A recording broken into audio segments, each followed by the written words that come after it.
Entonces, gracias a todos los que se nos están juntando, tenemos más de 270 inscriptos para este webinar. Es realmente muy auspicioso.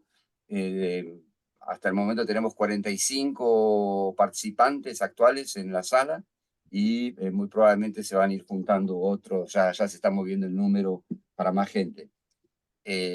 Bienvenidos entonces a todos a otro webinar más, parte del ciclo preparatorio para el Congreso de Waypor Latinoamérica.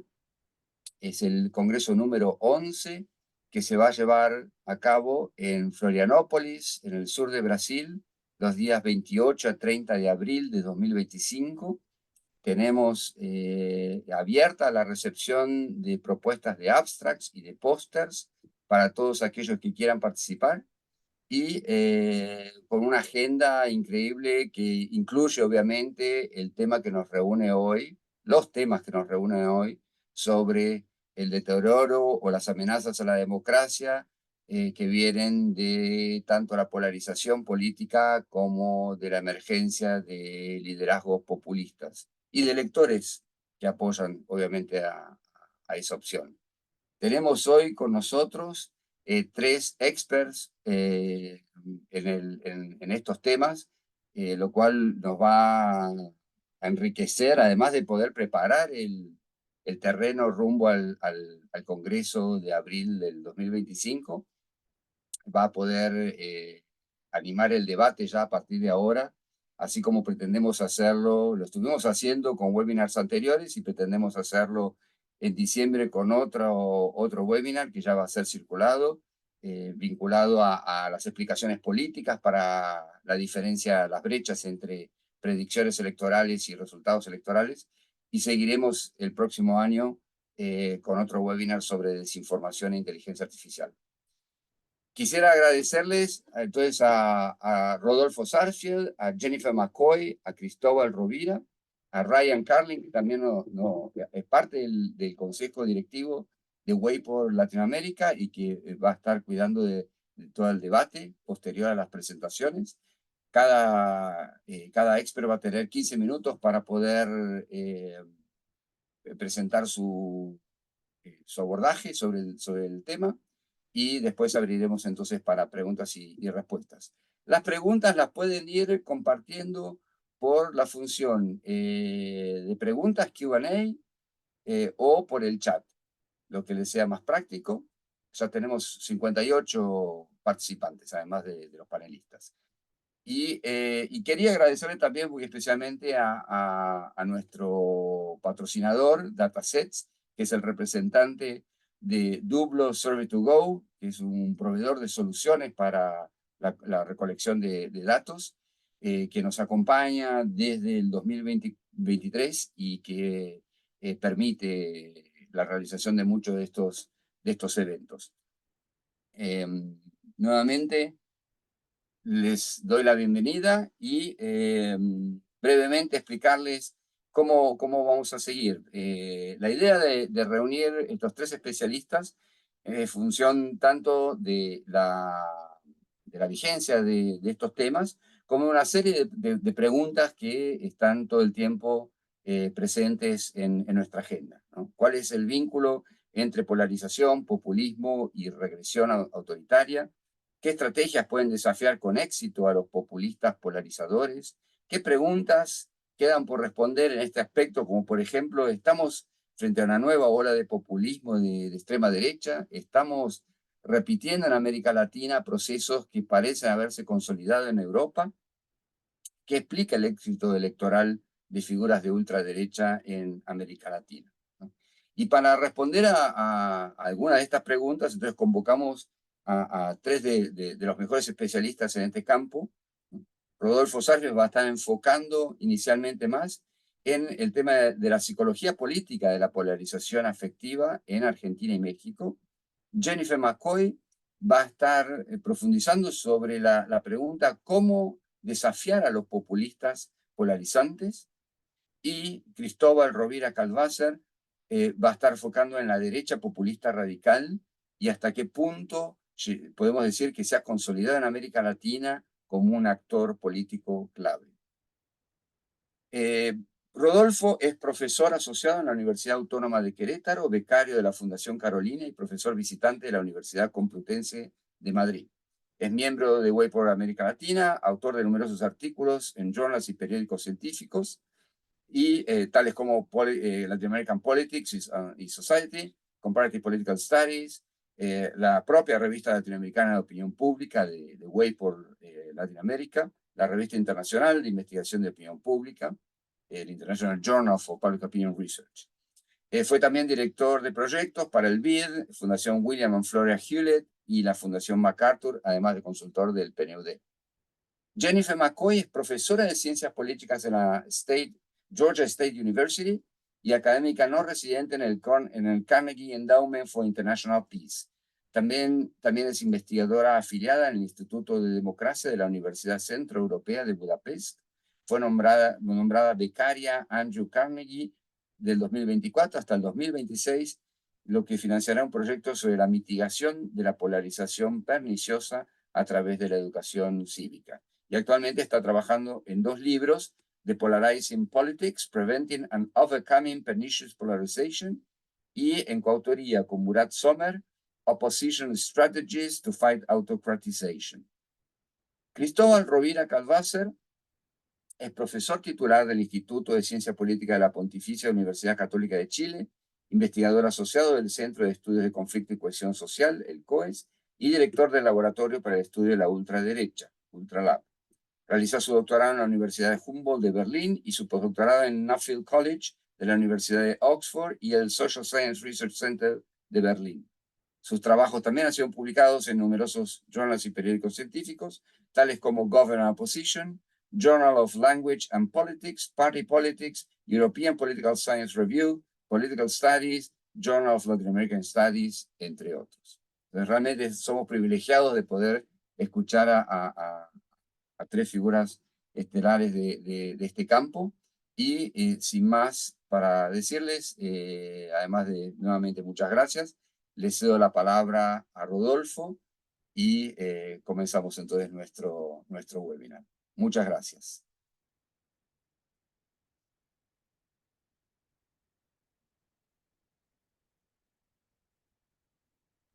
Gracias, Fabián. No está compartida de nuevo la... No puedo compartir la pantalla. No sé si... Ahí, ya te lo pasé. Muy ¿Ahora bien. te llegó? Sí. Ahora sí. Ok. Muy bien. Bueno, en primer lugar, bueno, agradecer a Fabián Echegaray y a Ryan Carlin la invitación a este interesante webinar en el que voy a tener el gusto de compartir algunas reflexiones en torno a los fenómenos de la polarización, el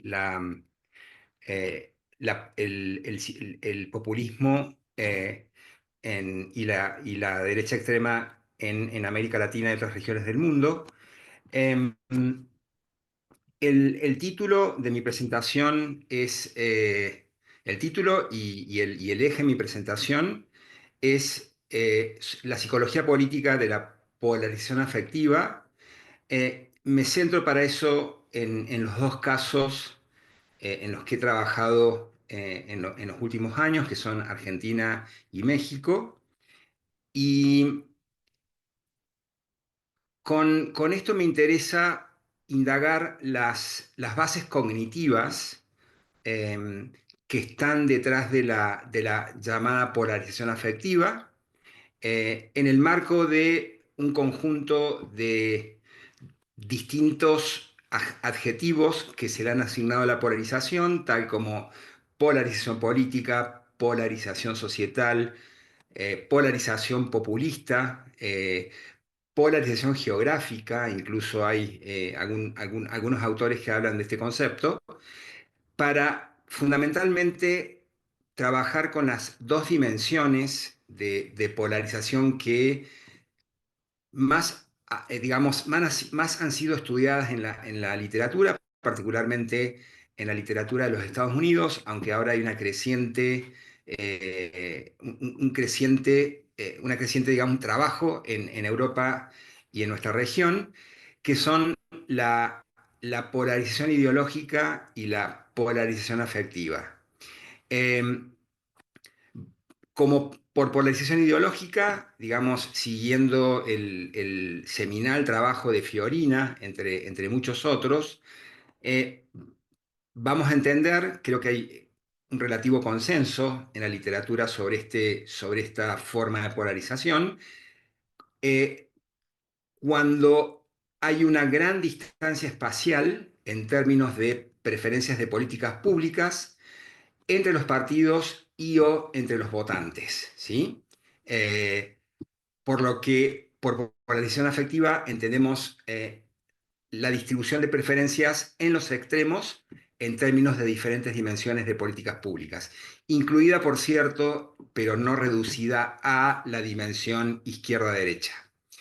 Eh, de modo distinto, por polarización afectiva y un poco dando el marco conceptual de mi presentación, eh, voy a entender, también hay cierto consenso en la literatura, digamos, contextos en los que existen animosidad o rechazo entre uno y otro actor en términos de identitarios muchas veces, aunque no reducidos a la identidad como luego veremos, al extremo tal que un grupo, esto típicamente ocurre entre dos grupos, pero también hay polarización entre más de dos grupos, a un extremo decía en el que un actor le quita legitimidad al otro en la arena democrática, desconoce o rechaza a estos actores como un actor legítimo en la arena democrática. Em, y en ese sentido, este trabajo va a plantear lo que una creciente tradición de la investigación sobre la polarización ha propuesto, que es en el marco de un fenómeno que ha sido llamado la antipolítica, ¿sí?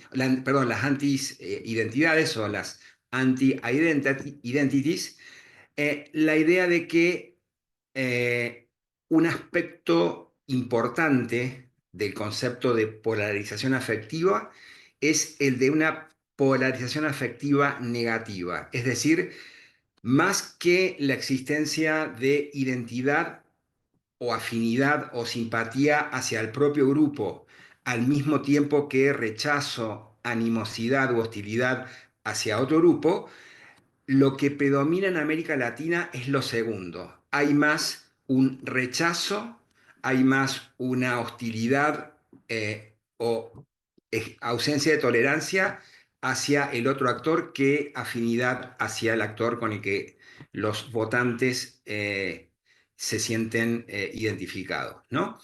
Entonces, dicho esto, em, la idea es explorar el papel que tienen dos grandes, vamos a llamarle probables o potenciales variables independientes para dar cuenta de la polarización afectiva negativa.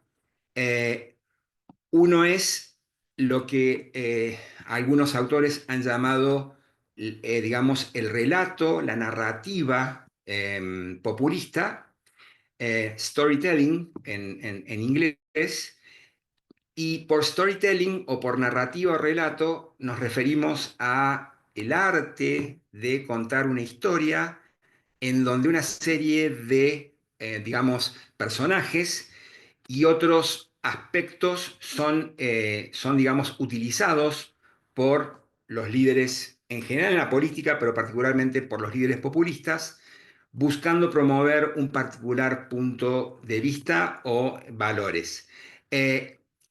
La característica fundamental del relato populista es el de plantear historias morales, historias afectivas, que simplifican la complejidad de la política, que presentan la política en términos maniqueos, en términos de nosotros versus los otros. Típicamente, la idea de una oposición irreductible entre una élite corrupta y un pueblo bueno y sabio, ¿no?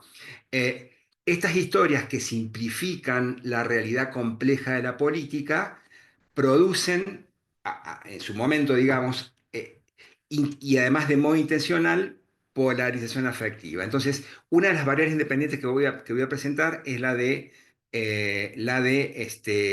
el papel que tiene la narrativa populista en generar, perdón, polarización afectiva. Em, la variable dependiente de esta presentación es la polarización afectiva. Como les comentaba, me voy a enfocar en el estudio de dos casos, que son Argentina y México, en el marco de lo que yo llamo dos preguntas emergentes, aunque en realidad ya están presentes en otra literatura, en otras regiones, que plantean fundamentalmente dos grandes interrogantes. Por un lado, ¿existe una relación entre la narrativa populista que acabo de mencionar y la polarización afectiva? ¿Deberíamos enfocarnos particularmente en lo que es llamado la polarización afectiva negativa, en esta dimensión de polarización afectiva? La segunda pregunta es sobre cuáles son los vínculos entre la llamada polarización ideológica y la polarización afectiva, que voy a mencionar aquí más justamente en esta lámina, ¿no? En ese sentido, la polarización afectiva puede existir sin polarización ideológica. Eh, o por el contrario, la polarización ideológica y la polarización afectiva coexisten se refuerzan una a la otra. Bueno, estas son como las dos grandes preguntas. El papel del relato populista, por un lado, y el lugar de la polarización ideológica por el otro, para explicar la polarización afectiva, ¿no? Em, en términos de los datos que voy a utilizar para esta presentación, que son el resultado de un trabajo que he realizado con otros colegas, por cierto, está Ryan acompañándonos en la sesión y es uno de los estimables amigos y colegas con los que he trabajado. Eh, y empezando por el caso de México, lo que voy a mostrar en primer lugar es la identificación inductiva en los posteos que López Obrador hace en la red social X. em, de lo que vamos a ver son 8 historias, de estas historias simplificadoras de la realidad política que AMLO utiliza o ha utilizado durante su... Hoy, por cierto, es feriado en México porque es la transición de mando de López Obrador a Claudia Sheinbaum, ¿no?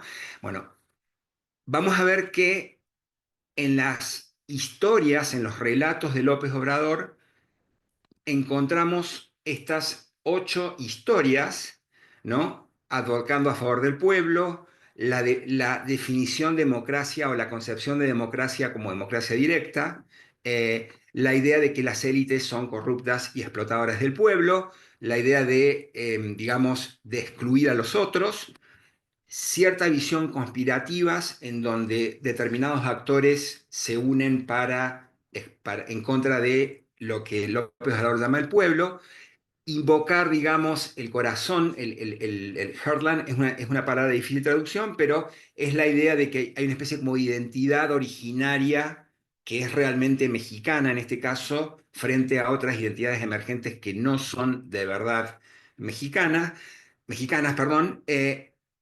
Una séptima historia que es estar a favor digamos, de que el Ejecutivo mine o erosione el sistema de pesos y de contrapesos propios de las democracias constitucionales. Y finalmente una octava historia que es el de que la política depende de la acción personal, depende particularmente de López Obrador. Eh, Esto que está aquí es un grafo que muestra la estructura narrativa de estas historias que acabo de mencionar, a partir, digamos, de un trabajo bueno, que incluye a más de 1.200.000 comentarios y más de 3.000 posteos de López Obrador a lo largo de su gobierno. Lo que podemos ver son, digamos, este es un análisis de coocurrencia que lo que presenta es las palabras a las que apela López Obrador cada vez que menciona cuatro nodos que están en color celeste, que son conservadores, que en el análisis contextual del caso mexicano es el equivalente a la idea de élite en la definición ideacional, de people, el pueblo, ¿no? Que se sigue o se desprende directamente de la propia definición ideacional, y los dos nodos en el centro celeste, que son corrupción y privilegios. Ahí hay una serie de palabras, quizás ahora por razones de tiempo no las puedo analizar con demasiados detalles, pero digamos, reconstrucción de la narrativa de López Obrador en términos de análisis de coocurrencia. ¿Qué es lo que López Obrador dice cada vez que utiliza estas cuatro palabras? Dos para representar al pueblo bueno y sabio y a la élite corrupta, y dos para representar la idea de que hay una antinomia maniquea entre ambas entidades, corrupción y privilegios. Eh, lo que esta gráfica muestra para el caso de México es cómo varía, es un análisis de violín, digamos una gráfica de violín, cómo varía la distribución de la polarización o de los comentarios polarizados en la red social X a estos posteos de López Obrador, agrupando los posteos por cada una de las 8 historias que identificamos, ¿sí?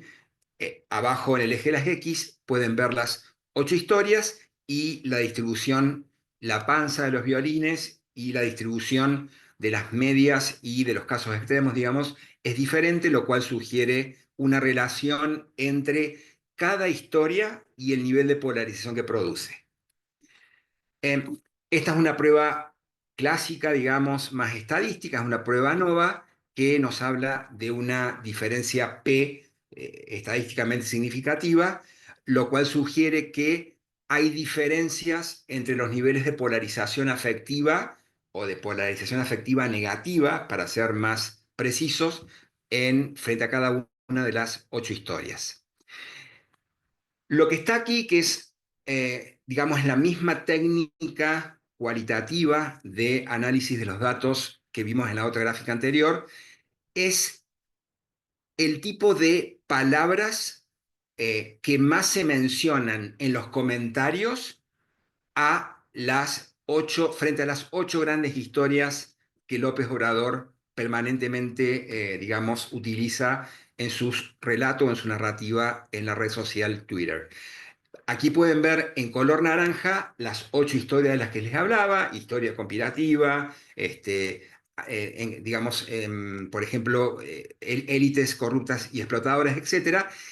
Y en color morado y azul son las palabras que más concurren cada vez que López Obrador apela a una de estas historias. Si ven algunos de estos nodos, celestes o color morado, van a ver que son palabras fuertes, son palabras con un contenido semántico, digamos, polarizado, y bueno, hay diferencias según el tipo de historia a la que apela López Obrador, el tipo de comentario. Hay diferencias semánticas, no solamente cuantitativas, en términos de el tipo de comentarios que suben los seguidores y la historia que utiliza López Obrador. Bien, un poco concluyendo lo que recién mencionaba, hay una diferencia estadísticamente significativa al comparar las diferentes historias. Hay ciertas historias que producen más polarización afectiva negativa que otras, particularmente la que llamamos historias de compilación e historias de ostracismos, son las dos historias que más polarización producen. En términos cualitativos, podemos observar que hay digamos, distintos dominios o dimensiones cualitativas de el tipo de polarización afectiva negativa, agrupadas al menos en dos grandes dimensiones. Una es la dimensión que le atribuye fallas cognitivas a los adversarios, como la estupidez, la ignorancia y la incompetencia, que se podían ver en palabras como ignorante, vejestorio o viejo, demagogia en la lámina, en la gráfica o el grafo anterior. Y por otro lado, hay una segunda dimensión que alude a fallas morales, ¿no? De los adversarios, como deshonestidad, crueldad y egoísmo, tales como la voz offender, culpable, prián, mentiroso, etc. En otras palabras, la polarización afectiva negativa es multidimensional, como este análisis nos lo permite mencionar. El segundo estudio, el que trabaja sobre el caso de Argentina, aborda otra dimensión, aborda la segunda pregunta que mencionaba al comienzo de la presentación, que es digamos, que se pregunta por cuáles son los factores que generan polarización afectiva, particularmente en Argentina. En el contexto, y este es un trabajo que estamos haciendo con Ryan, como recién lo mencionaba, hay algunos datos preliminares que voy a mencionar, en el contexto de la distinción entre lo que llamamos una grieta clásica, ¿sí? La que separa y a la que normalmente digamos, hace referencia en medios periodísticos y en la vida cotidiana, y esa grieta clásica es entre los kirchneristas y los anti-kirchneristas, lo vamos a agrupar en esos términos. Y algo también interesante, aunque preocupante por cierto, es la identificación de lo que llamamos en ese trabajo con Ryan una nueva grieta, ¿sí? La idea de que existe cada vez más una distancia en términos de polarización afectiva entre La Libertad Avanza y su líder Javier Milei y el establishment o los, digamos, partidos políticos del mainstream, aquí entendidos como el grupo que se identifica como Juntos por el Cambio y Unión por la Patria. Em, el trabajo, bueno, en el primer son dos trabajos o son dos líneas de investigación con diferentes diseños metodológicos. En el primero trabajaba, les mencionaba, con la red social X. En este segundo utilizamos una encuesta online a través de Netscape en diciembre del 2022. El N es de 1.207 casos, utilizando los conocidos termómetros de sentimientos y viendo el papel de tres potenciales predictores o variables independientes de la polarización afectiva, que son tres indicadores de identidad ideológica, dos indicadores relacionados a distintas concepciones de la democracia y finalmente los controles clásicos de género, edad, clase y variables regionales. Rodolfo, disculpame que te interrumpa. Tenemos que ir cerrando ya por el tiempo. Perfecto. Muy bien. ¿En 2 minutitos conseguís? Sí, claro. Gracias. Bien. ¿Qué encontramos? Encontramos algo interesante que voy a presentar rápidamente y los 2 minutos alcanzan. Encontramos que para la polarización afectiva clásica entre kirchneristas y anti-kirchneristas, la ideología no es un predictor de polarización afectiva. O sea, y este es un hallazgo contraintuitivo, ¿sí? De modo diferente, para esta nueva grieta o polarización afectiva entre La Libertad Avanza y los partidos del establishment, la ideología es un predictor, como pueden ver, de los coeficientes que están en naranja, de la polarización afectiva. Bueno, tengo un espacio para final remarks, pero creo que para no restarle tiempo a los demás participantes, llego hasta aquí y en todo caso dejo abierto cualquier pregunta o cualquier comentario para la sesión de preguntas y respuestas. Gracias.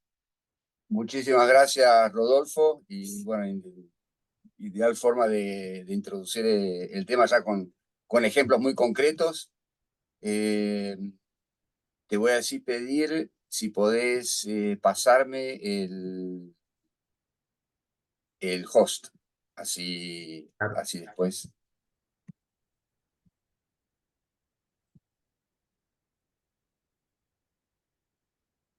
No sé si lo tienes. Supuestamente, a ver. ah,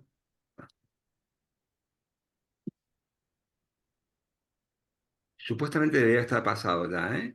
Pero déjame ver, varios participantes. A ver ahora. Okay, now I have it. You have it? Okay. Jennifer, next, the floor is the next speaker. The floor is yours. Okay, muchas gracias por la invitación de estar aquí. Voy a presentar en inglés, pero las láminas están en español. So I will speak about polarization and populism in Latin America and put it a little bit in the context of patterns that I have found in the world. Oops. So the first question is actually, how polarized is Latin America? Well, it really does depend on your definitions and what measures you use. And Rodolfo talked about different kinds of polarization.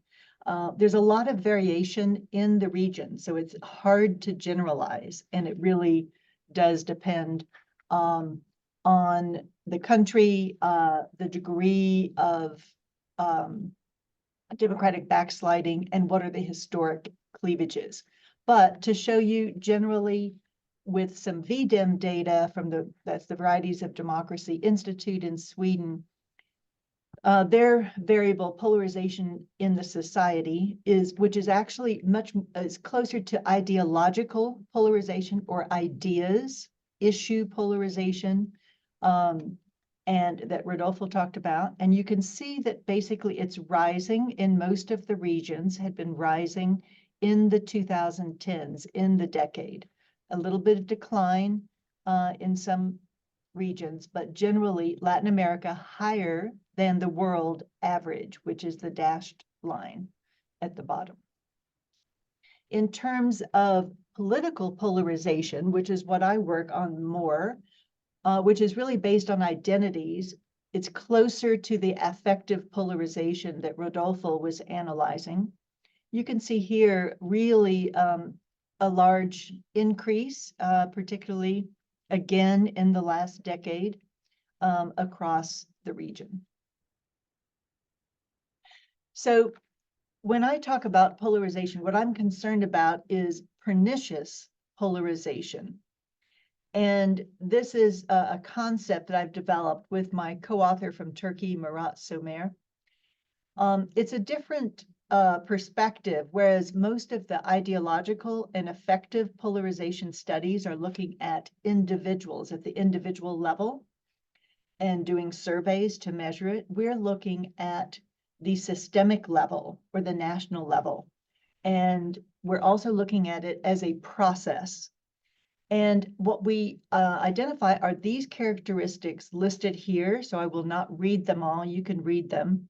But it is a process where basically politics becomes simplified and divides the society into these mutually antagonistic camps. So we have two camps that distrust each other and feel threatened by the other.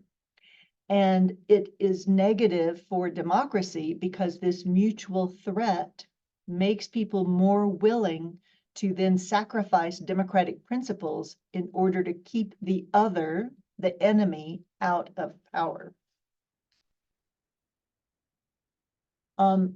Now, it's related to populism a lot because we view it as very much an agent-led process. That is, there can be cleavages in the society, but it is a political leader, a political entrepreneur who often comes and activates these cleavages or differences in the society and brings them to the fore. Populists are such a leader. And usually the populists arise when there's some kind of crisis of representation, whether it's a corruption scandal or failures of governance. We can have a general rejection to traditional parties. Rodolfo spoke about that, the anti-establishment sense that they reject, the population, the voters reject all of the traditional parties. That opens the vacuum for a populist leader to come in. It can be in a context of economic crisis or security crisis. But populists are polarizing by definition. They use the rhetoric, by my definition, let's say. They use the rhetoric of us versus them, usually referring in some sense to people versus elites. They identify enemies, and they put blame on the enemies for the problems. They simplify problems by identifying an enemy to blame. They appeal to emotions, often negative emotions of resentment, anger, anxiety, or fear. And they appeal to these underlying conflicts or cleavages in a society. And they also often blame the traditional parties, the past governments, for the problems that a country is facing. They often also provoke democratic backsliding. So populists are polarizing, but not all polarizing leaders are populists. And we've identified around the world, in our study around the world, 4 common dimensions of division. Now, I like, in Spanish, wasn't sure how to translate this. I liked Rodolfo's word, grieta. Okay, that's the better word, I think, grieta. I call it the fault line. So a fault line, I think, is a grieta. We're finding that there are 4 common ones for current processes of polarization around the world. And so to respond to this, we need to attend to these fault lines, these grietas, or these dimensions, in order to overcome polarization and save democracy. In Latin America, I'm going to identify the 4. Number 1 and number 3 are the historic, the persistent fault lines. Number 4 is really emerging, I would say, as another important one. So what are these fault lines? The first one has to do with belonging to the political community. So this is really questions about who is a rightful citizen, who is a citizen with full rights, and to what point do we have social cohesion and a national story? The storytelling that Rodolfo spoke about is really important here. Is there a national story? What stories do we tell ourselves, and do leaders tell us? And are they inclusive and shared stories, or are they exclusive and identifying only a limited people or pueblo? And this will affect whether or not we can have this sense of belonging and connection, what I would call social cohesion. So in Latin America, as we know, the descendants of Africans and indigenous have historically been excluded.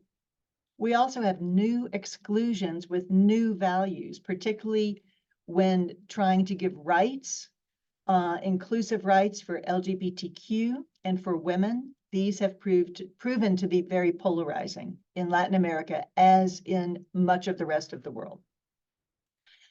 There's, compared with the rest of the world, where also religion and immigration can be very strong polarizing issues. I would say that Latin America is relatively less on those issues. Although now with the Venezuelan immigration crisis of the last few years, we're seeing that emerging as well as a point. Now, the second fault line or grieta has to do with democracy itself and the concept of democracy or the rules of the game, what kind of democracy, and whether or not democracy is being threatened. So the balance between the majoritarian, the majority vote, majoritarian vision of democracy, is it, basically the majority vote will rule, or the liberal dimension of democracy, which has to do with a balance of powers and accountability of different leaders. And so how will the majority interest be represented, and how will minorities be protected? In Latin America, the populists have defined the majoritarian dimension of democracy as the primary one, and so not protecting the liberal dimensions of accountability and of protection of minority rights. But so far, at least only in 2 countries, Venezuela and Nicaragua, has democracy completely failed. Now, the third fault line, and this is the one, this is the other one that I think has been very strong, persistent historically in Latin America, has to do with inequality of income, wealth, and opportunities in life. So does a society have an agreement on acceptable levels of inequality, how resources should be distributed, and what is the level of social mobility, and especially intergenerational social mobility? And Latin America still has very high problems of inequality on these measures in many countries. There are some countries with improvement, but even where there was improvement in the 2000s, we've seen a decline today. So this is a persistent fault line, and I think crucial. Populists, as we know, benefited from the commodity booms of the early 2000s, and then were really pressed with the fall in those in the 2010s. And the fourth fault line is competing visions of the social contract. And by social contract, I mean what should be an agreement, what are the rights and obligations, the collective rights and obligations of citizens to each other and between the state and the citizens.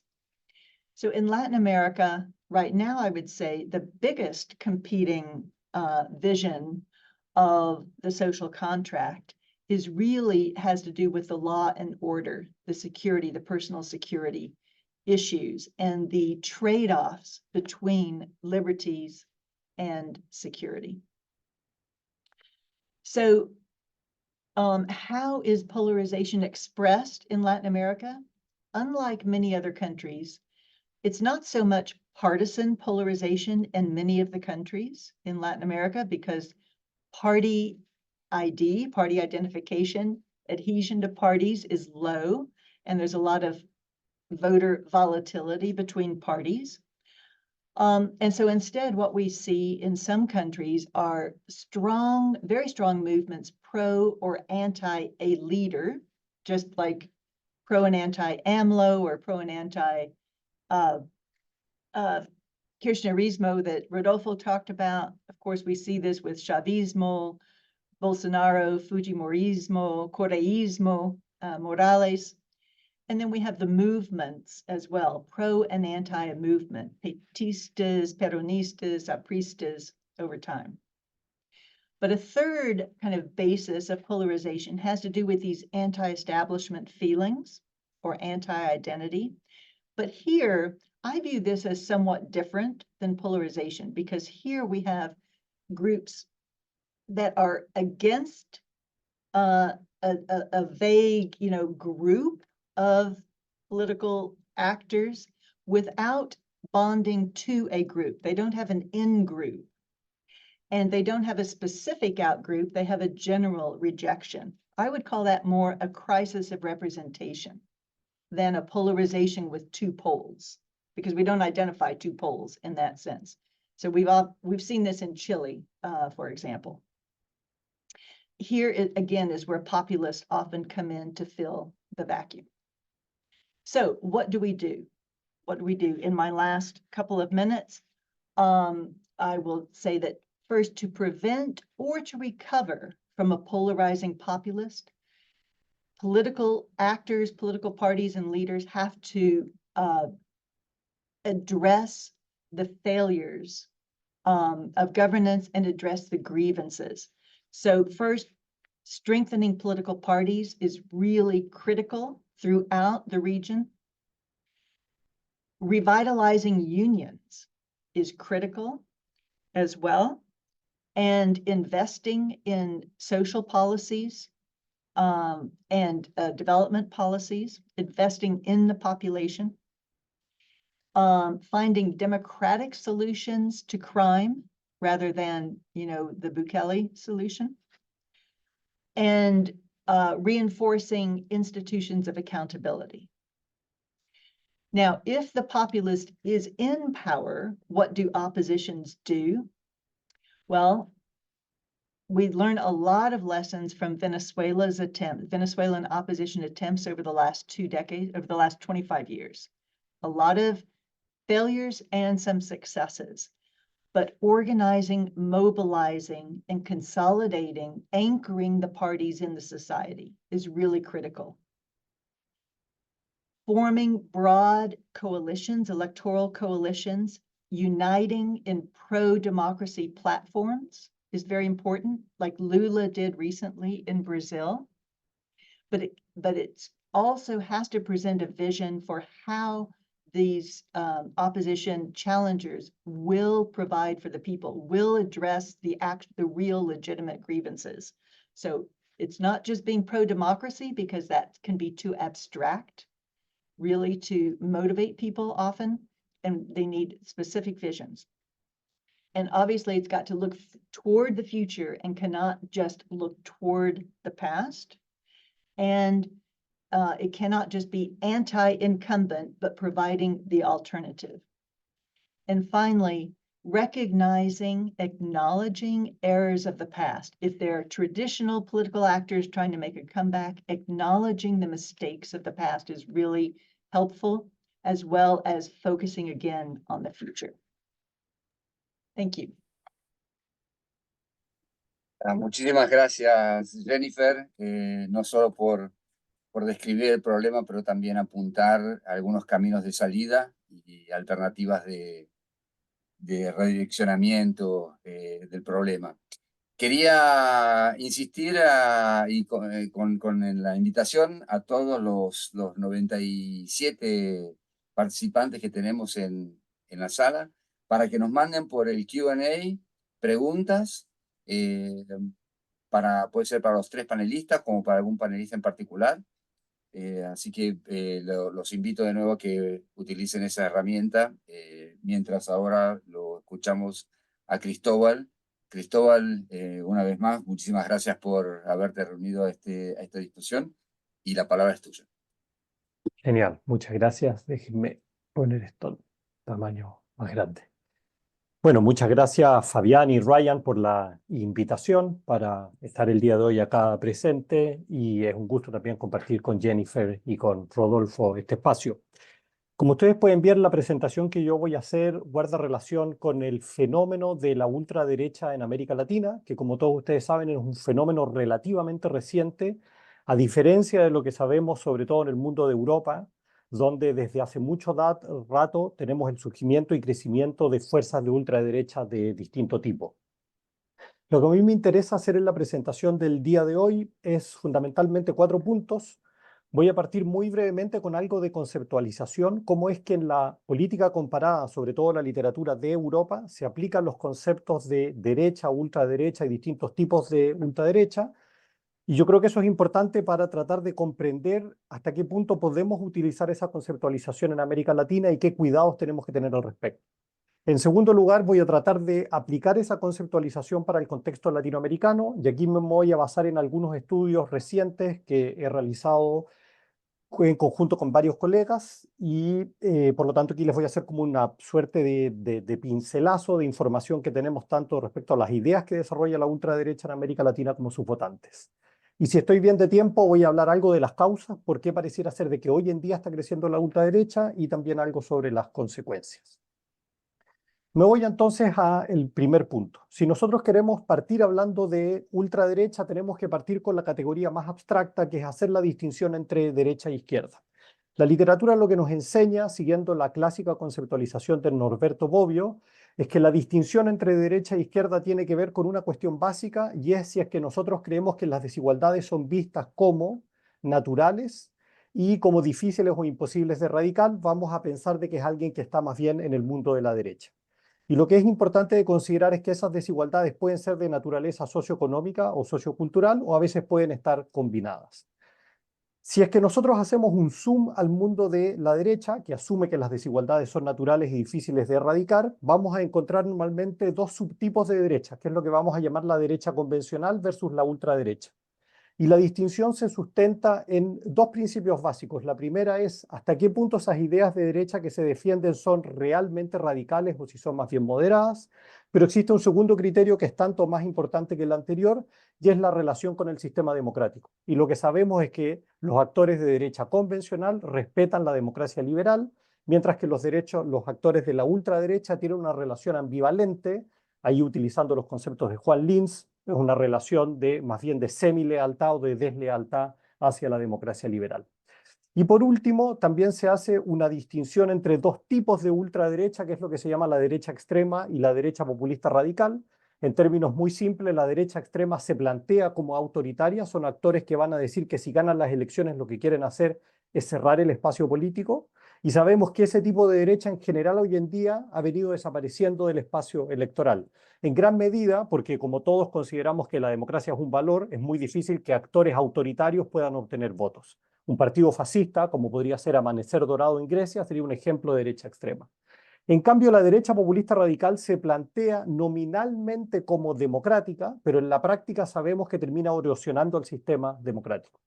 En Europa el debate generalmente es sobre la derecha populista radical, pero mi impresión es que para América Latina nos conviene más bien utilizar el concepto de ultraderecha, que como ustedes pueden ver en la lógica de Sartori tiene una escala de abstracción más alta.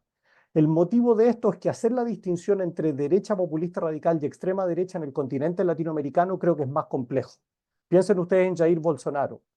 Jair Bolsonaro en un inicio de su presidencia, y aquí me baso fundamentalmente en lo que dice Lucio Reno, si ustedes toman sus escritos, lo que él nos va a decir es que al inicio de su presidencia aparecía alguien de derecha populista radical, pero a medida que va terminando su mandato, se empieza a aparecer cada vez más como alguien de extrema derecha. Y tan cierto es esto que Jair Bolsonaro sabemos que no acepta el resultado de la elección, y de hecho moviliza a sus bases de apoyo para tratar de impedir la transición hacia el gobierno de Lula. Y por lo mismo es que hace más sentido hablar de ultraderecha que derecha populista radical en el caso de Brasil, pero en general yo diría en el contexto latinoamericano. Después de esta breve conceptualización, lo que me interesa es tratar de aterrizar esto a América Latina. Y para ello me voy a basar en varios estudios que he venido desarrollando con colegas, fundamentalmente con Carlos Meléndez, Talita Tanche y Tilisa Zanotti, algunos de los cuales analizamos datos de encuestas y otros analizamos más bien las ideas que defienden la ultraderecha. En un estudio reciente que nosotros hicimos sobre Argentina, Brasil y Chile con encuestas de opinión pública, nosotros analizamos cuál es el perfil de las personas que apoyan a la ultraderecha en estos tres países, que sería quienes apoyan a Milei, a Kast y a Bolsonaro. Y nos damos cuenta que en los tres países alrededor de un tercio del electorado, un 30%, está a favor, son core supporters de estos actores de ultraderecha. ¿Qué es lo que nosotros nos damos cuenta? Que en términos sociodemográficos, quienes apoyan a la ultraderecha en estos tres países son muy diversos. Sabemos, por ejemplo, que el votante de Milei es muy joven, pero ni el votante de Kast ni el votante de Bolsonaro es muy joven. La única cuestión en común que encontramos en términos sociodemográficos es que hay una tendencia a una sobrerepresentación del mundo evangélico, lo cual guarda relación con las posturas moralmente conservadoras que tiene ese mundo en particular y que lo adhesiona hacia la ultraderecha. En términos ideológicos, a diferencia de lo que encontramos en términos sociodemográficos, encontramos una coherencia muy importante. Y nos vamos a dar cuenta que los seguidores de Kast de Milei y de Bolsonaro son de derecha en todas las distintas dimensiones ideológicas que nosotros incluimos en la encuesta, así como, por ejemplo, aquí les pongo estar a favor del libre mercado, defender posturas de mano dura, ser muy antifeministas, muy conservadores moralmente, lo cual se adecúa a la definición que les estaba presentando anteriormente, porque en todas las issue positions están muy a la derecha. Pero simultáneamente sabemos también que en términos de apoyo hacia el régimen democrático tienen muchas menores credenciales de apoyo a la democracia que los demás votantes, o dicho de otra manera, son quienes más apoyan un régimen autoritario, lo cual refuerza nuevamente que la conceptualización que les presentaba anteriormente funciona bastante bien para analizar este tipo de electores. Y tercero, otra de las cosas que nosotros planteamos en este estudio es que la impresión que nosotros tenemos al analizar estos datos es que lo más probable es que estos actores llegaron para quedarse. ¿Y a qué es lo que me refiero con esto? Puede que el día de mañana Bolsonaro desaparezca del Brasil. De hecho, sabemos que no puede competir hasta el 2030, pero el bolsonarismo llegó para quedarse. Y eso obedece a que lo más probable es que estamos observando un proceso de realineamiento electoral, porque lo que están haciendo estos actores de ultraderecha es movilizar a este tercio del electorado que es muy conservador ideológicamente en las distintas dimensiones y que simultáneamente tiende a tener estas posturas más bien en contra del régimen democrático. ¿Qué es lo que nosotros también hemos hecho? Es analizar las ideas que defienden los actores de ultraderecha. Tenemos artículos publicados para distintos casos de estudio a lo largo del continente latinoamericano y aquí simplemente les quiero ofrecer algunas de las ideas que podemos extraer a partir de estos estudios. La fórmula en que nosotros tratamos de entender el surgimiento de la ultraderecha es que nosotros sabemos que durante la década de los 90 la derecha por lo general fue muy débil electoralmente, pero últimamente hemos visto que estos actores de ultraderecha están creciendo de manera muy rápida. Y lo que nosotros podemos hacer es organizarlos en una escala muy simple, que es su nivel de poder electoral, desde actores que son muy poderosos porque alcanzan a ganar elecciones, actores que están más bien en la oposición y países en donde la ultraderecha hasta el día de hoy pareciera ser de que no logra ganar tracción. Los casos más emblemáticos que nosotros analizamos en estos estudios son los de Bolsonaro, Bukele y Milei, que son tres actores que lograron tener la suficiente cantidad de votos para ganar en los respectivos países la elección presidencial. También hay casos interesantes donde la ultraderecha ha venido creciendo electoralmente, pero hasta el momento no pareciera tener el suficiente peso electoral para ganar una elección presidencial. Los casos que aquí consideramos son de José Antonio Kast en Chile, Rafael López Aliaga en el Perú y el caso de Cabildo Abierto con Ríos Magnini en Uruguay, aunque estará por verse cómo le va la elección que tenemos este año en Uruguay. Todo indica, los datos es que no le ha ido muy bien a Cabildo Abierto, pero vamos a ver cómo le va.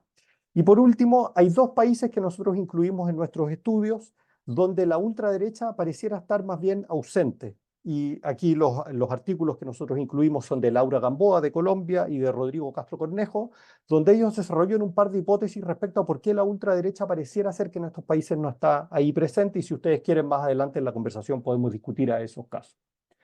¿Qué es lo que me interesa a continuación? Es presentar un poco un par de ideas respecto a por qué hoy en día, qué es lo que hace diferente el contexto político latinoamericano que permite el surgimiento de la ultraderecha. La explicación más lógica sería que los votantes latinoamericanos se volvieron de ultraderecha. Y si es que los votantes de América Latina se vuelven de ultraderecha, lo lógico es que observemos un giro hacia la ultraderecha. Sin embargo, si nosotros analizamos los datos de opinión pública, me atrevería a decir de que tenemos escasa evidencia de que haya algo así como una suerte de backlash, como un giro conservador a nivel de la ciudadanía. Les cito aquí dos papers académicos de autores que hacen muy buenas interpretaciones al respecto. Dicho sea de paso, para Europa también hay bastantes datos que demuestran que por lo general no encontramos un giro radical hacia posturas conservadoras a lo largo del electorado, pero sí observamos este surgimiento de líderes. De hecho, les voy a presentar algunos datos muy rápidos de la POP para reforzar esta idea. Si es que nosotros sistematizamos datos de la POP respecto a la pregunta clásica respecto al aborto, que es una condición sumamente restrictiva, solo cuando la mujer, la vida de la madre está en peligro, ustedes se van a dar cuenta que a lo largo del tiempo tenemos una sociedad que se ha ido volviendo más liberal en esta posición. Y aquí les presento los datos agregados para toda América Latina. Si es que yo sacara América Central, que tiende a ser más conservadora, se darían cuenta inclusive que la línea va más al alza.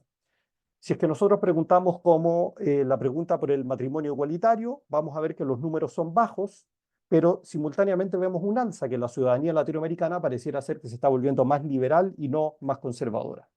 Y por último, si tomamos la clásica pregunta de autoposicionamiento ideológica, lo que nosotros vemos es una suerte de curva de Gauss, donde la mayoría de la gente se tiende a posicionar en el centro, y los polos se ven algunas variaciones entre años, pero no hay unos giros radicales.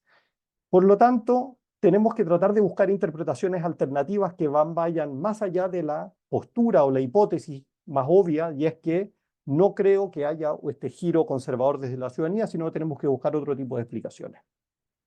¿Qué explicaciones creo que pueden ser relevantes? La primera de ellas, y esto puede sonar contraintuitivo, es que yo creo que a pesar de todos los problemas que tienen las democracias latinoamericanas, si nosotros tomamos una perspectiva de tiempo un poquito más larga, pensamos desde los años 90 en adelante, pese a todos los déficits de los sistemas democráticos, han logrado ir incorporando a sectores que han estado históricamente marginalizados. Y producto de ese proceso de incorporación, lo que nosotros tenemos es una contrarreacción conservadora, no del grueso de la ciudadanía, acuérdense los datos anteriormente, sino de un grupo minoritario.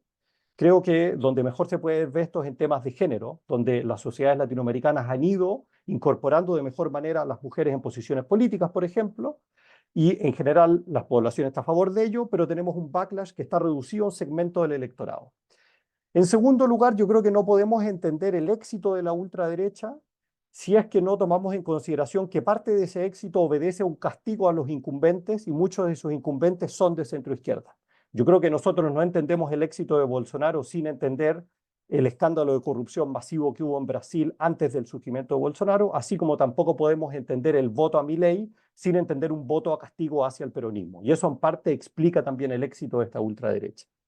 En tercer lugar, algo que mencionó Jennifer, que yo creo que es muy particular de América Latina y preocupante, y es que una demanda central del votante latinoamericano es la cuestión de mano dura, y eso es algo que la ultraderecha logra movilizar con bastante éxito. En cuarto lugar, la ultraderecha no opera en un vacío, sino que estamos en un contexto global donde hemos estado viendo de que empiezan a expandirse liderazgos de ultraderecha. Ya hay redes de apoyo transnacional que ayudan a la difusión de ideas y de proyectos de ultraderecha, de los cuales obviamente se nutren los distintos contextos nacionales. Y por último, y sobre esto voy a volver al final en la conclusión, creo que también tenemos que considerar que los proyectos de derecha convencional están en crisis seria a lo largo del mundo en general, pero de América Latina en particular. Y justamente producto de la crisis de la derecha convencional se abre un espacio para la expansión de la ultraderecha. Si pienso en mi propio país, que es el caso de Chile, Sebastián Piñera termina su mandato con niveles de aprobación bajísimos y con una muy mala aprobación ciudadana, y justamente producto de eso se permite también o se abre una oportunidad para el crecimiento de la ultraderecha. Cierro entonces en los 2 minutos que me quedan con un par de conclusiones y pensar de cuáles son las consecuencias que tiene este surgimiento y expansión de la ultraderecha para el continente latinoamericano. La primera gran consecuencia es que yo creo que la aparición de liderazgos de ultraderecha significa que es un verdadero test de esfuerzo para los sistemas democráticos latinoamericanos. Lo vimos en Brasil con qué es lo que sucedió una vez de que Jair Bolsonaro no estuvo dispuesto a aceptar la derrota de su presidencia. Vamos a ver qué es lo que sucede en la Argentina. Estamos viendo un proceso de deterioro del sistema democrático en El Salvador. De hecho, claramente es muy difícil hoy en día seguir catalogando como un sistema democrático, y por lo tanto yo creo que aquí vamos a ver hasta qué punto las instituciones democráticas en América Latina son lo suficientemente robustas para resistir este proceso o no. La segunda consecuencia que me parece particularmente preocupante es que me preocupa de que haya una suerte de transformación de los partidos de derecha convencional en pseudo versiones de la derecha populista radical o en versiones light de la ultraderecha. Personalmente, a mí no solo me preocupa Milei en la Argentina, sino me preocupa qué es lo que va a pasar con el PRO de Macri después de Milei. Y el problema sería de que el PRO de Macri se transforme en una fuerza de derecha populista radical que es ambivalente frente al sistema democrático. Si pienso en mi propio país, en Chile, la derecha convencional viene de una raigambre muy autoritaria al pinochetismo, logró transformarse en una derecha convencional que se apega a las reglas democráticas, pero hoy en día mi temor es que por la aparición de una ultraderecha, esa derecha convencional termine convirtiéndose o alejándose de la derecha convencional y se acerque hacia el pulo de la ultraderecha. Y por último, cierro con una tercera idea que también me parece preocupante, y es que producto de la aparición de estas fuerzas de ultraderecha, yo creo que lo que podemos estar observando en América Latina es la normalización de determinadas prácticas e ideas que atentan contra el sistema democrático. La foto que ustedes pueden ver ahí es de mi propio país, donde tenemos un taxista. En Chile, al igual que en el grueso de América Latina, hay una demanda muy dura por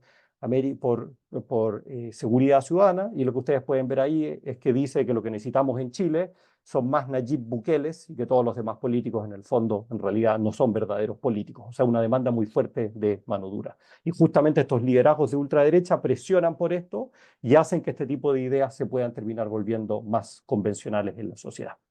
Y con eso cierro mi presentación. Muchas gracias.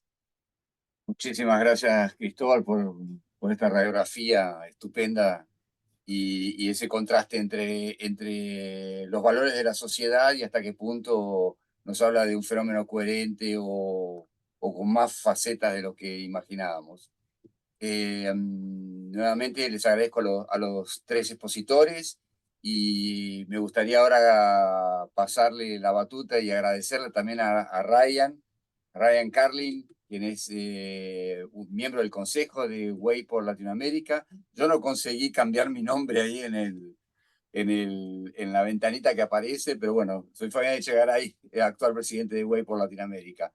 Ryan Carlin va a conducir el proceso ahora de debate, es profesor de ciencia política de la Georgia State University, es director también del Centro de Derechos Humanos y Democracia en la misma universidad, es investigador afiliado al proyecto de la POP en la Vanderbilt University y fue profesor visitante en diversas universidades en España, México, Uruguay, Argentina, Venezuela y Chile, así como autor de numerosos artículos vinculados a este tema y a temas relativos sobre creencias democráticas, autoritarismo, comportamiento electoral, etc. Ryan, te cedo entonces el poder del debate. Muchas gracias. Muchísimas gracias a los tres presentadores, realmente muy interesantes debates.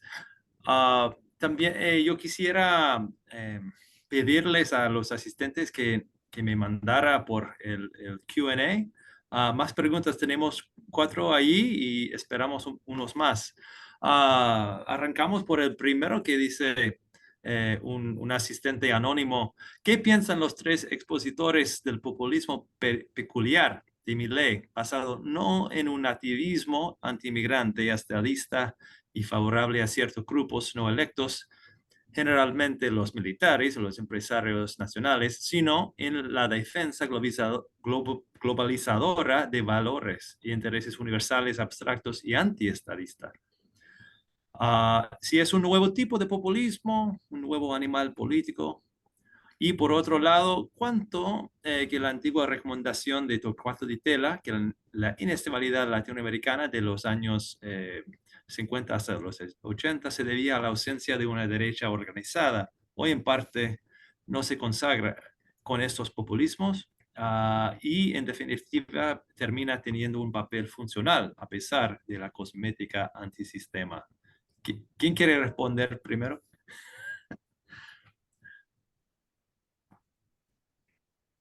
Cristóbal, adelante, gracias. Ok.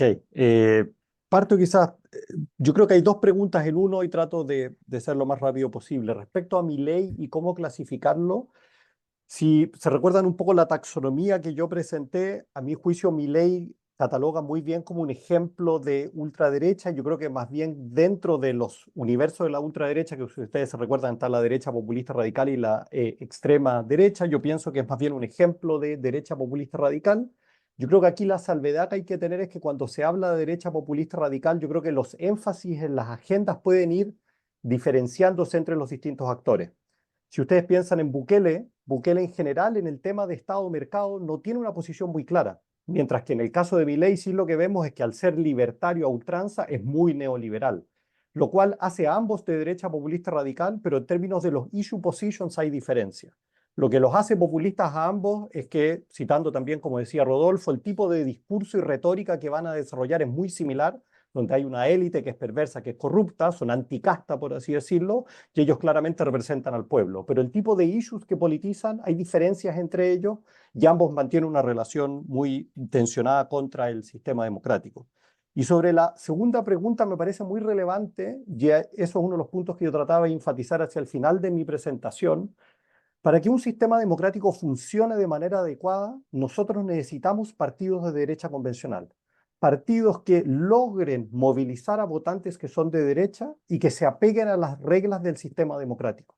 Si es que nosotros pensamos en el gran éxito de la democracia europea después de la Segunda Guerra Mundial, obedecen no solo a los partidos socialdemócratas, sino que sobre todo porque existieron partidos conservadores y de la cristiano-democracia que lograron canalizar las ideas, los intereses de los votantes dentro de las reglas del sistema democrático.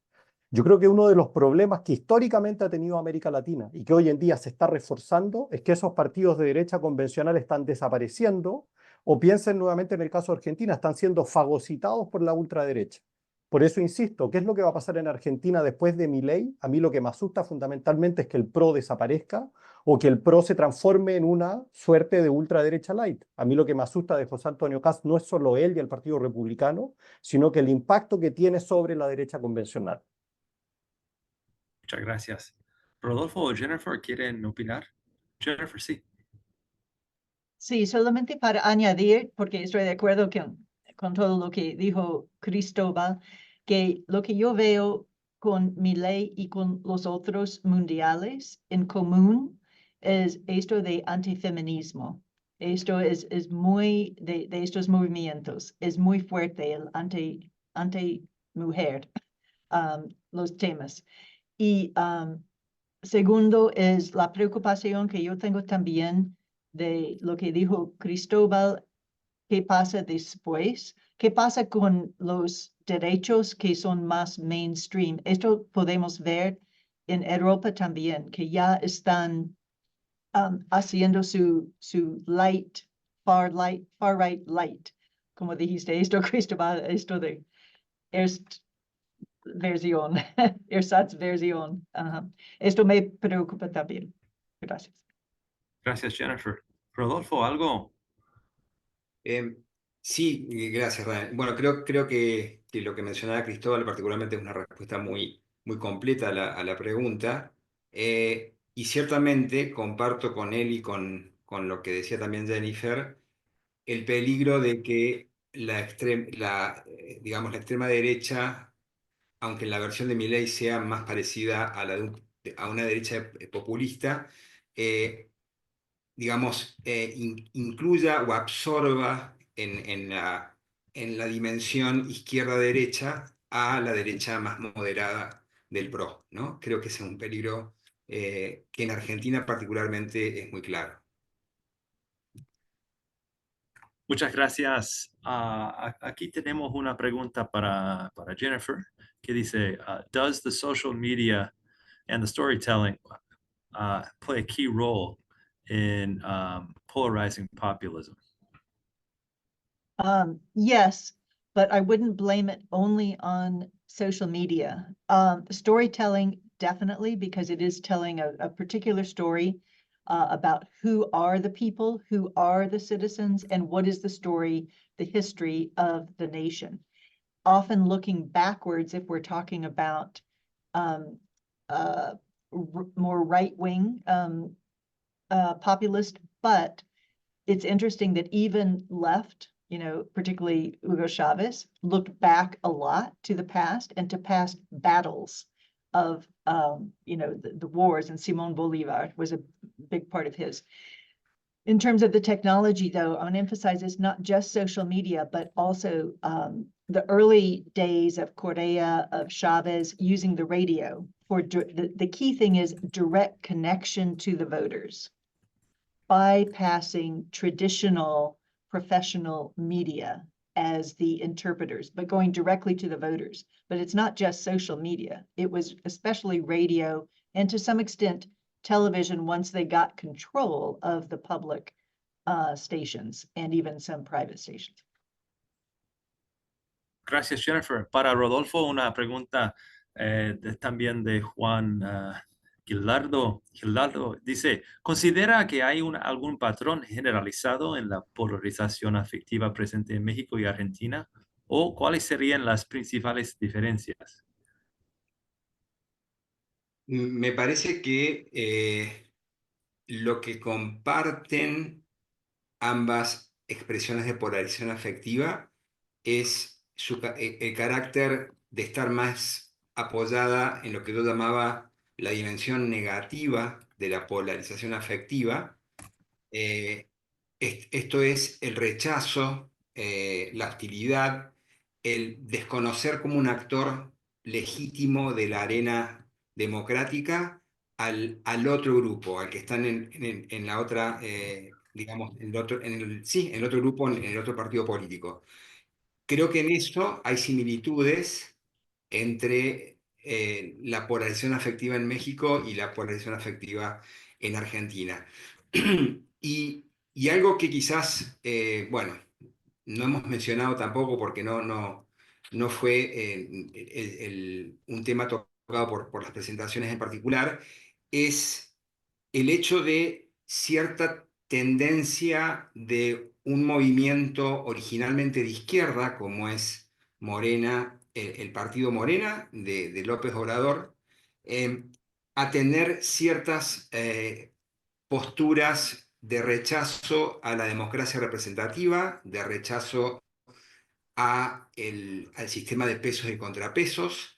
La actual reforma, la llamada y recién aprobada reforma del Poder Judicial es un ejemplo claro hacia el cierre del mandato de López Obrador de cierto carácter de rechazo o de erosión, al menos de la dimensión liberal y de la dimensión representativa de la democracia, a pesar de López Obrador identificarse con la izquierda, ¿no? En términos ideológicos.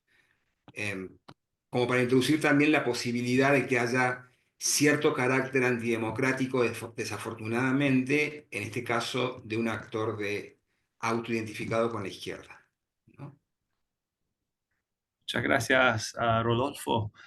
Eso para Cristóbal. Dice, ¿cómo articulamos categorías analíticas izquierda-derecha con la exigencia de la política real por comprender procesos de apoyo o rechazo a la democracia? Es decir, articular esas visiones izquierda-derecha con el reclamo democracia, no democracia.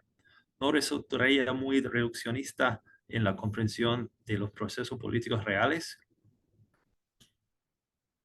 Yo, la fórmula como abordaría esa pregunta es en base a cómo nosotros en política comparada tratamos de comprender ambos ejes, ¿no? O sea, un eje derecha-izquierda, que es un continuo, ¿no es cierto? Y simultáneamente la pregunta por el régimen democrático como democracia-autoritarismo. Y aquí volvería a la conceptualización, si ustedes recuerdan el árbol que les armé, yo les hablé de la derecha, nos vamos yendo de versiones democráticas a versiones autoritarias. Uno podría hacer el mismo árbol hacia la izquierda. Y recuperando también lo que decía Rodolfo, sabemos en América Latina, Venezuela es el mejor ejemplo de esto, que también existen versiones de ultraizquierda y que producen daños severos al sistema democrático. Entonces yo creo que el eje derecha-izquierda sigue funcionando para comprender cómo funciona el sistema político y simultáneamente esto tenemos que hacernos la pregunta respecto a los partidos de izquierda convencional y derecha convencional, que son los que respetan el sistema democrático, sobre todo en su versión liberal, y tenemos vertientes ultraderecha o ultraizquierda que son las que terminan dañando el sistema. Y yo creo que hoy en día tenemos buenas herramientas empíricas para tratar de comprender, por un lado, quiénes son los votantes ultraizquierda o ultraderecha y simultáneamente cuáles son las ideas que profesan los actores políticos que nos permiten catalogarlos como de ultraderecha, como de ultraizquierda. Volviendo al ejemplo que volvíamos de Milei, si es que uno analiza su discurso, me parece claro que es un actor de ultraderecha en su versión de derecha populista radical, lo cual lo va a diferenciar de otros actores políticos que los podemos categorizar de derecha convencional. Y viceversa, si es que yo tomo datos de encuesta, puedo tratar de analizar cuál es el perfil de las personas que apoyan a Milei, como les dije en el estudio que nosotros levantamos, y qué es lo que nos damos cuenta, que aquellas personas que favorecen a esos actores de ultraderecha, efectivamente mantienen esa relación tensionada con el sistema democrático. Y por lo mismo creo de que ambas categorías analíticas, derecha-izquierda, democracia-autoritarismo, teniendo los cuidados respectivos, creo que son útiles para comprender la realidad política latinoamericana. Muchísimas gracias, Cristóbal. Aquí una pregunta interesante que viene en el chat. Dice, ¿qué opinión de la denominación histórica desde Hugo Chávez en Venezuela de María Corina Machado como otra derecha? Empezamos con Jennifer y después podemos pasar la palabra. Yeah, I'm interested in what, o estoy interesado en lo que dice Cristóbal sobre esto, pero En mi opinión, lo que he visto sobre María Corina Machado, sí, está presentado como ultraderecha por los chavistas, pero he visto una evolución muy importante. Ella fue hace 2 décadas hasta más recién derecha en los términos económicos, muy mercado libre y todo esto, pero también en favor de la democracia liberal. Pero tenía una línea dura en términos de rechazar y remover Maduro del gobierno, aún con ayuda de los Estados Unidos o otros. Entonces era muy línea dura con esto. Pero más recién ha sido mucho más abierto a la negociación, mucho más pragmático, yo diría, con la negociación con el régimen de Maduro y con las posibilidades de algún tipo de amnistía o garantías para los chavistas, para mantener una posición política y todo. Entonces yo he visto una evolución hacia el pragmatismo muy importante y hacia la inclusión más grande. Muchas gracias. Cristóbal, ¿quiere comentar algo? No, comparto al 100% lo que dice de Jennifer, primero que nada, porque ella sabe de Venezuela mucho más que yo, así que confío 100% en su palabra. Pero en segundo lugar, porque me hace sentido el argumento que ella desarrolla. O sea, a lo que yo conozco, María Corina Machado viene de una matriz muy de derecha, sobre todo en esa dimensión económica, pero me parece ser de que en esta última elección lo que estaba en juego no era tanto la cuestión de voto derecha-izquierda, era voto contra el régimen autoritario a favor de una democracia. Y en el fondo lo que logró hacer Marina Corina Machado, creo yo, junto con González, en el fondo es generar un gran paraguas en defensa del régimen democrático, aun cuando es cierto que su historial viene más bien de una línea de defensa derecha más dura. Muchas gracias. Tengo una pregunta para Rodolfo y creo que hay la pregunta de millón para los tres y ahí terminamos o podemos terminar. Rodolfo, eso viene de Eduardo Montero. ¿Existe algún vínculo entre el discurso de odio asociado a la polarización y al aumento de la percepción de exclusión de grupos minoritarios? ¿Cómo lo ha observado en su investigación? Bueno, es una pregunta empírica que requeriría de explorar específicamente ese aspecto.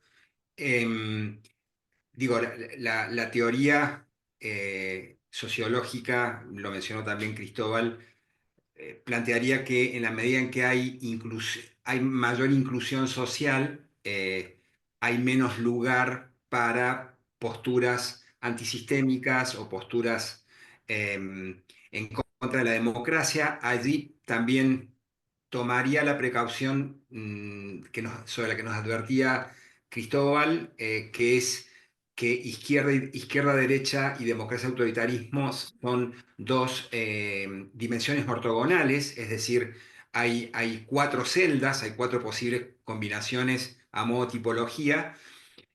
Entonces, es interesante la pregunta. Creo que quizás está influida un poco por la experiencia europea, pero creo que sí, que se abre una agenda de investigación. Seguramente Jennifer o Cristóbal tendrán también elementos para poder dar una respuesta, más allá de que la pregunta haya sido dirigida hacia mí.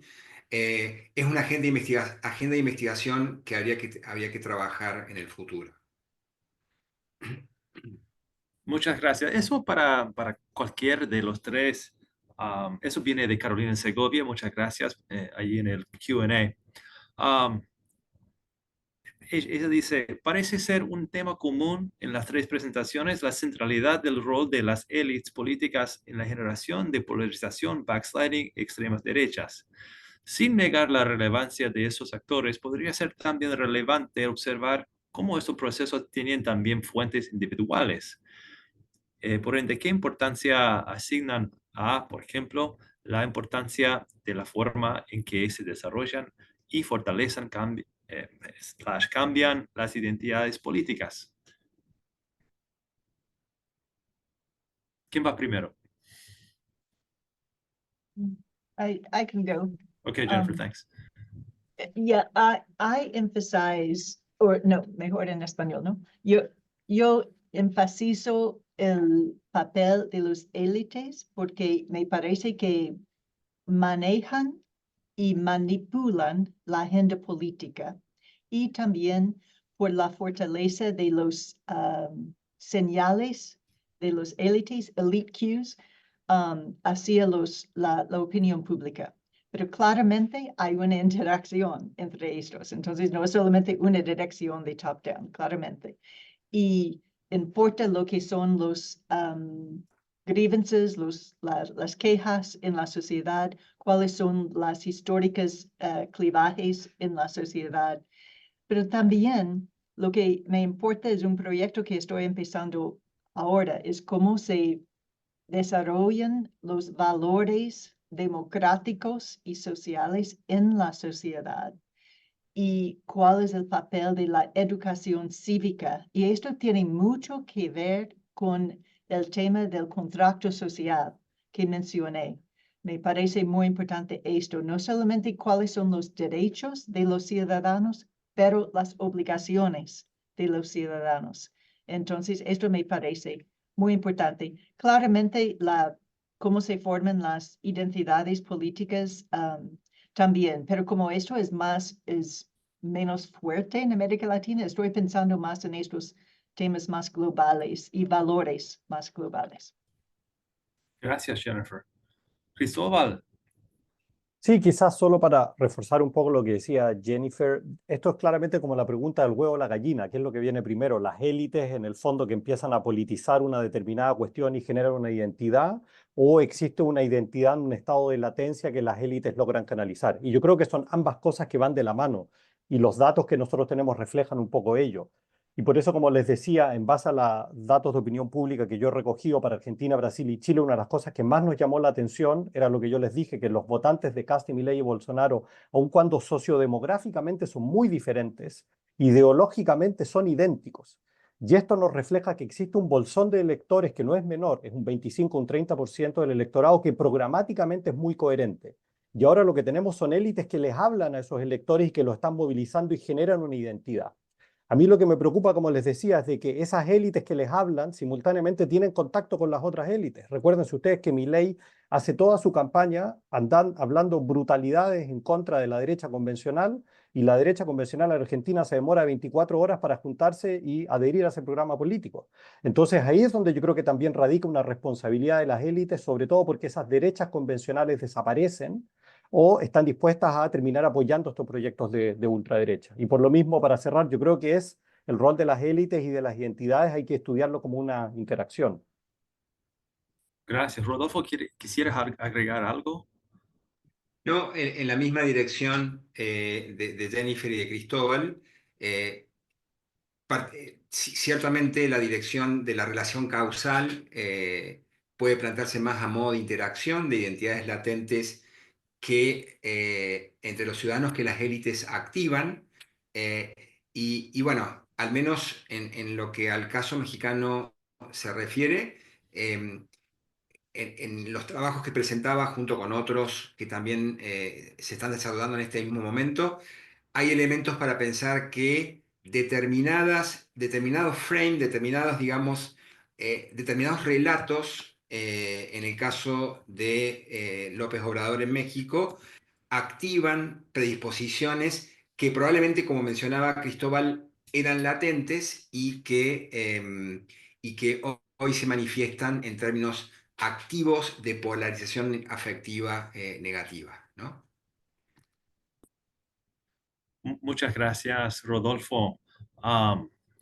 Yo les pregunto a los tres si quisieran opinar sobre esto. Yo me acuerdo cuando recién me entré en esa carrera académica al principios de los 2000, se hablaba mucho de la crisis o de la representación, y aquí estamos todavía hablando de eso. Y yo me pregunto si la apariencia de la ultraderecha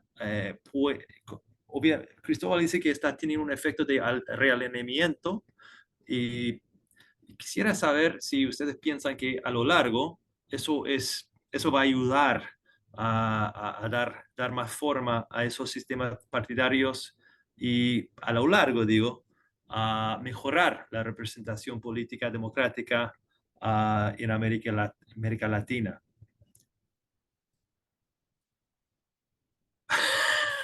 Soy optimista. Ya, Cristóbal, ¿qué dice? Sí, no, o sea, si uno lo ve en términos de teoría de representación democrática, es cierto, cuando tú tienes un proceso de realineamiento electoral y tienes votantes que votan en función de programas políticos que adhieren a un determinado candidato porque profesa las ideas de que los representa, yo creo que eso tiene un impacto positivo para el sistema democrático, no hay ninguna duda. ¿Cuál es el problema? Que la agenda que están movilizando ese tipo de actores es una agenda que atenta contra la democracia liberal.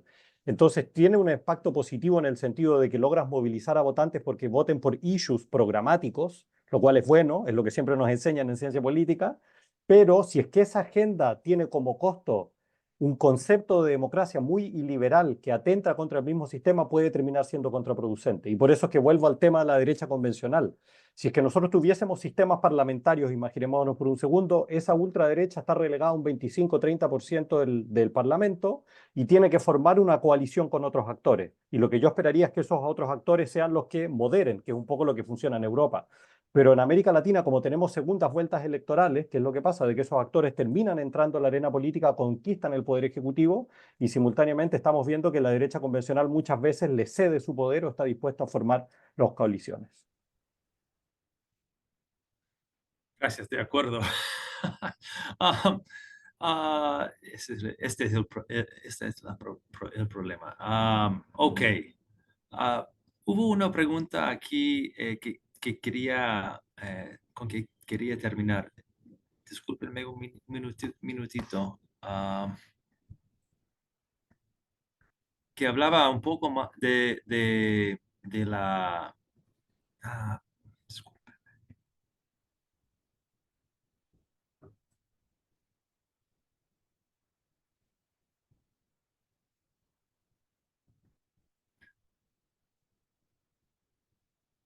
Ok, eso viene de Cristian Rodríguez, dice, eso para cualquier de los expositores. En el mediano plazo se proyectan quiebres democráticos profundos, golpes de Estado, dictaduras, etcétera, o más bien ven más posible que se establecen regímenes semi-autoritarios con apariencia democrática, pero instituciones debilitadas. Ok, empiezo con esto. Yo veo la segunda opción de la pregunta. No veo golpes y dictaduras como ya estamos viendo en Nicaragua y Venezuela. No los veo en los otros países, sobre todo. Pero al mismo tiempo tengo que decir que no veía esto tampoco en esos dos países. Entonces es un poco riesgoso hacer predicciones. Pero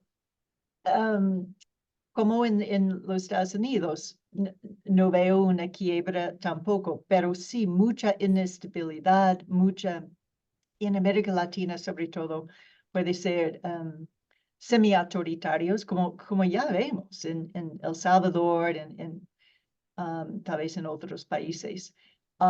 Entonces, es una preocupación grande, pero lo veo más como con democratic backsliding and erosion y no de los breakdowns tradicionales de los golpes militares. Rodolfo. Sí, en la misma dirección de lo que plantea Jennifer. Me acordaba de una noción de Guillermo O'Donnell para hablar de ciudadanías de baja intensidad. Es un adjetivo, una forma de adjetivación que se ha utilizado también para las guerras. Quizás, bueno, yo plantearía la idea de que vamos hacia una especie de democracias de baja intensidad, altamente conflictivas, inestables. Eh, una paradoja de la democracia es que puede producir resultados no democráticos, ¿no? Si la mayoría vota por opciones que limiten la división de los poderes, que pongan en riesgo los sistemas de pesos y de contrapesos. Por supuesto que, y también volviendo a O'Donnell, la noción de democracia delegativa, me parece que formas iliberales de democracia, yo creo que desafortunadamente, y aquí regresando a la relación ortogonal entre derecha e izquierda y autoritarismo, democracia-autoritarismo, creo que desafortunadamente asistimos a formas de debilitamiento de la democracia en los dos ejes, en las dos, digamos, dimensiones del eje izquierda-derecha, ¿no? Por lo que sí, el panorama, no veo, también como lo mencionaba Jennifer, que las amenazas a la democracia provengan de actores como las Fuerzas Armadas o actores no estatales, sino más bien la idea de que se están gestando desde adentro mismo del sistema democrático. Gracias, Rodolfo. Y con esto tenemos que cerrar, se nos agotó el tiempo. Muchas gracias por todas las preguntas muy buenas. Siento mucho que no pudimos recoger a todos, pero muchas gracias a los presentadores. Fabián, le doy la última palabra. Muchas gracias, Ryan, por conducir el debate y ciertamente temas muy estimulantes a partir de las presentaciones. Podrán volver a verlo como grabación, que lo subimos al website de Way por Latinoamérica. Es Way por Latinoamérica, una palabra solo, .org de organización. Deberá estar subido hasta mañana, más tardar al fin del día. Y los invito nuevamente a que visiten el website del Congreso. El Congreso se va a realizar el próximo año.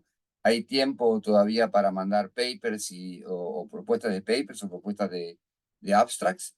El website del Congreso lo compartí ahí por el chat. Es Way por Latam 2025, una única palabra. .org también.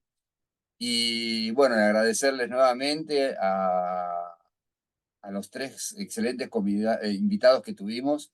Creo que fue riquísimo, una complementariedad entre las diferentes discusiones, diferentes presentaciones. Y el número de preguntas que tuvimos, 12 por el Q&A, más unas 6 o 7 por el chat, revelan el interés y el entusiasmo que despertó el tema, ¿no? Ciertamente va a ser uno de los tópicos que está presente en el Congreso, sobre el cual ya de hecho hay varios paneles especiales y algunos de los papers también de los abstracts de paper que fuimos recibiendo. Muchísimas gracias de nuevo entonces a Jennifer, Cristóbal, Rodolfo, de nuevo Ryan, compañero de viaje, de ruta de Way por Latam, y a nuestro auspiciante Datasets por posibilitar este tipo de debates. Gracias a todos los que nos acompañaron. Los invito a que estén de ojo siempre en nuestro website para que no se pierdan los próximos debates, las próximas actividades, y que tengan un muy buen martes, final de tarde.